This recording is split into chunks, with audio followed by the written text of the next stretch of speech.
Kita sudah terhubung dengan Gubernur Jawa Barat, Ridwan Kamil. Selamat siang, Pak Selamat Gubernur. siang, Kompas TV. Suara saya kedengaran? Terdengar Pak, visual dan audio terdengar dengan jelas. Ini yang menjadi sorotan setelah sebagian besar warga selamat kini tinggal di pengungsian. Bagaimana rencana untuk permukiman mereka? Ya, yang pertama, kebetulan sekarang hari Jumat, sebentar lagi azan Jumat, jadi banyak masjid-masjid, musola juga yang hancur, tapi ibadah tetap dilaksanakan, sehingga di RT 1, RW 4, Desa Gasol Cugenang ini, di belakang saya, sedang persiapan melaksanakan ibadah sholat Jumat. Nah, sebagian besar dari 50 ribuan pengungsi ini memang terbagi-bagi. Tidak semua yang mengungsi ini rumahnya rusak sebenarnya, tapi karena ada kecemasan, gempa susulan yang sudah lebih dari 160 kali, bahkan tadi malam skala 4 Richter pun terjadi, sehingga pengungsi masih terbagi dari mereka yang memang tempat tinggalnya rusak ataupun mereka yang mengalami kecemasan. Nah, jadi tanggap darurat ini masih terus kita fokus pada pencarian, ada 30-an yang dilaporkan warga Cianjur yang belum ditemukan, masih dicari bersama Basarnas. Tapi arahan Pak Presiden sambil kita melakukan tindakan evakuasi, pencatatan rekap dari rumah-rumah yang berat rusaknya atau sedang atau ringan, bahkan pendataan di zona-zona yang berbahaya itu sedang kami lakukan. Karena kita akan melakukan multitasking, jadi sambil pertolongan pada kemanusiaan, persiapan rekonstruksi juga kita lakukan. Pendanaan mayoritas dari APBN melalui PUPR dan BNPB, tapi sebagian juga akan dibantu dari kami, walaupun kami banyak keterbatasan. Intinya uang rakyat kembali ke rakyat, sumbernya dari mana kita maksimalkan sesuai dengan kapasitas masing-masing. Mudah-mudahan secepatnya setelah BMKG menyatakan tidak ada lagi gempa susulan, proses-proses rekonstruksi akan kita mulai. Per hari ini kita fokus pada survei dan pendataan. Dilakukan secara paralel untuk evakuasi korban dan juga pendataan. Nah, ini untuk relokasi bangunan permukiman rencananya akan kemana nih Pak? Karena tidak sedikit juga warga yang rumahnya hancur, rusak berat begitu rata dengan tanah. Ya tadi tetap dibangun di tempat masing-masing dengan dana 50 juta, 25 dan 10. Itu jika di lokasi di akses masih aman ya, atau zona hijau lah. Tapi kalau zona merah secara geografis kita sedang mendata aset-aset pemerintah, baik aset Pemkab Cianjur, aset kami Pemprov Jawa Barat maupun aset BUMN, PUTPN ataupun Perhutani. Dalam hari-hari ini kita akan rapatkan ketersediaan lahan, tapi harus syaratnya berada di zona hijau atau zona aman. Tapi proses itu butuh waktu karena pendataan pun tidak mudah ya, karena posisi per hari ini gempa susulan masih ada, pertolongan kedaruratan juga masih ada. Tapi secara umum sudah lebih disiplin, sudah lebih terkendali.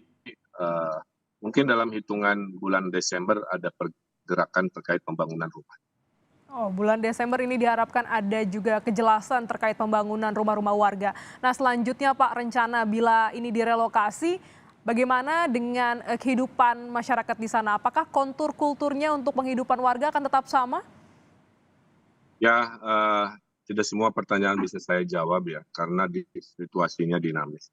Apakah dengan relokasi artinya mereka juga akan hidup bekerjanya pindah di sana, atau sawahnya tetap di lokasi yang dulu, tapi rumahnya tidak di lokasi yang sama, itu juga sedang kita hitung. Karena kan mereka sudah berpuluh tahun berada di lokasi tersebut, beranak keturunan hidup di sana. Jadi butuh komunikasi sosial yang cukup intens untuk memahami rasa tenang, aman. Tapi apapun itu keselamatan nyawa adalah lebih yang utama, sehingga kita akan proses sosialisasi ini butuh penting sebelum proses konstruksi dimulai.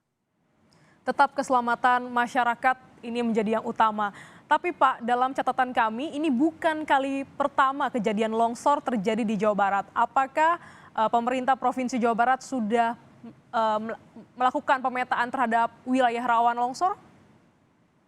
Ya, jadi harap diketahui ya oleh media bahwa peta zona rawan sudah ada, tapi tidak semua masyarakat itu saat dibujuk untuk pindah itu bersedia. Kadang-kadang terjadi bersikeras untuk tidak mau, kadang-kadang baru setelah bencana mereka mau. Jadi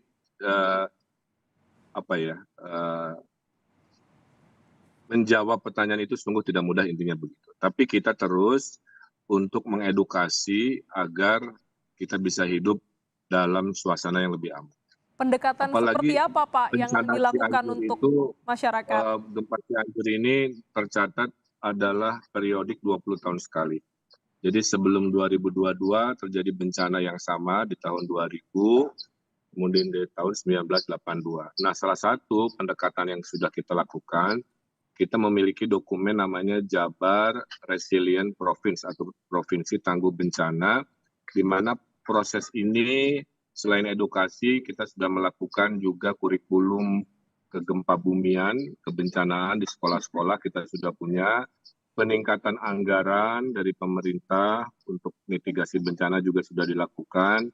Perekrutan relawan-relawan kebencanaan juga sudah dilakukan.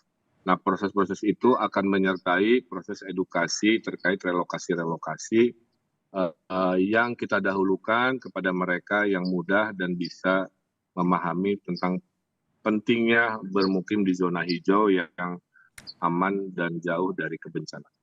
Jadi memang edukasi, sosialisasi terus dilakukan, diupayakan untuk bisa dikomunikasikan dengan baik, untuk bisa warga memahami bagaimana wilayah mereka tinggal. Apakah juga longsor dan gempa ini menjadi sorotan untuk Pemprov terkait dengan praktik konstruksi bangunan untuk bisa seandainya dibangun kembali ini memperhatikan bangunan yang tahan gempa? Ya, saya kira pelajarannya di zona-zona yang rawan gempa, bangunan yang masih berdiri, kita sedang kaji untuk melakukan penguatan konstruksi. Kepada yang harus dibangun ulang, tentunya kita bersama PUPR juga punya standar. Ambil contoh di Pandeglang, di tempat baru pernah dibangun rumah-rumah tahan gempa, selesai. Kemudian terjadi gempa lagi sekian waktu. Dan hasilnya rumah yang dibangun dengan tahan gempa ternyata bertahan lebih baik. Artinya kita punya track record bagaimana membangun baru dengan tahan gempa dan dihantam gempa lagi ternyata bisa bertahan dengan baik. Nah, ini praktek baik ini insya Allah akan kita copy di Cianjur. Mudah-mudahan masyarakat bisa memahami. Tapi benak masyarakat hari ini bukan soal rumah, masih fokus pada penyelamatan diri. Karena bencana susulan sampai tadi malam masih berlangsung, sehingga proses komunikasi ini akan kami lakukan pasca gempa berhenti, masyarakat lebih tenang menerima informasi, menerima edukasi. Sekarang fokus pada urusan logistik, urusan tenda, urusan makanan, dan keselamatan sampai dinyatakan oleh BMKG bahwa gempa sudah selesai. Baik, hingga saat ini masih fokus terhadap evakuasi korban terdampak gempa dan juga bagaimana kebutuhan-kebutuhan bisa disalurkan dengan baik. Terima kasih Gubernur Jawa Barat Ridwan Kamil telah bergabung dalam Breaking News Kompas TV. Selamat bertugas kembali, Pak. Terima kasih.